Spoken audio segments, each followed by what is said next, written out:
My name's Lana Fraser. My late husband's name was Caleb Fraser.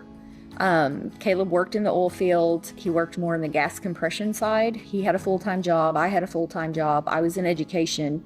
I think it was 2014 when we formed the LLC, when we realized this is getting much bigger than what we had anticipated. Because again, we weren't looking to start a business. We were just looking to, one, he did a few jobs to help out a friend. Then it turned into, hey, if you had a lift.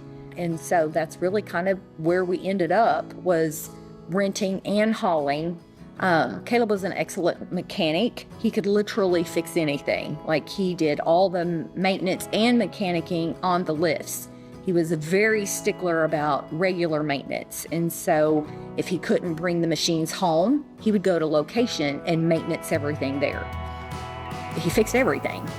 And so he had picked up a couple of jobs that people had really just asked him to do. It really wasn't, he was looking for jobs. And so that prompted the, hey, I need a service truck. The service truck, the bed part, has been in the business since we started. And then when we found out that he had cancer, we got all the scans and everything back, said that he was cancer-free. We were supposed to check back in like 3 months with the oncologist. But before we had a chance to get back to another appointment, he started getting sick, which we didn't realize. He had pulled a muscle in his chest, and so he went to the ER thinking he was possibly having a heart attack.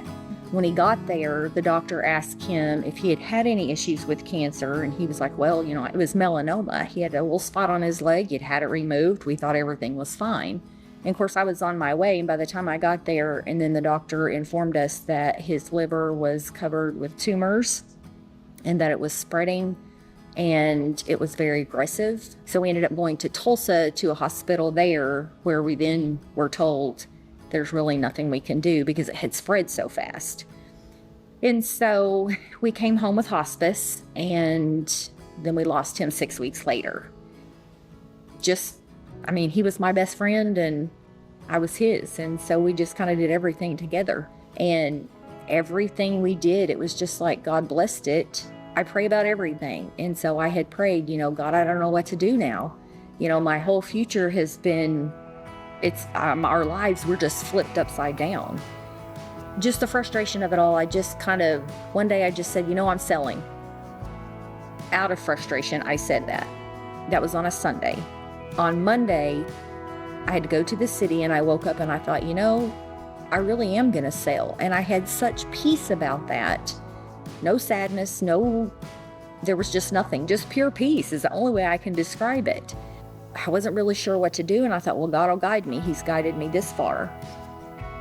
I made that decision to sell in July. So in March, I had decided my passion has always been kids.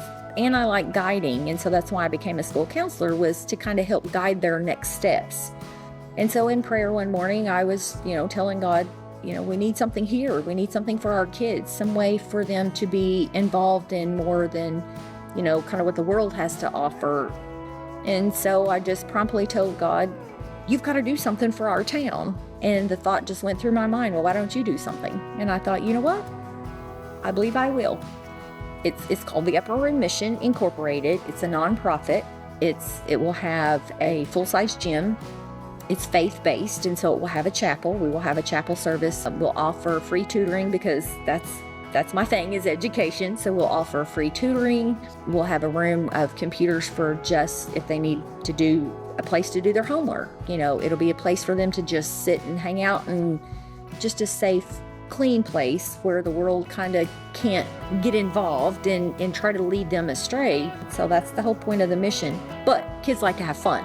Everything I make off of this sale, that's my exit strategy out of the business. What I'm doing with that is putting it right back into, that's how much I believe in this mission. What that doesn't pay for, God will make up, and He's just going to provide. He won't give a vision that He won't fund, is my theory. And that's pretty much my story in a nutshell.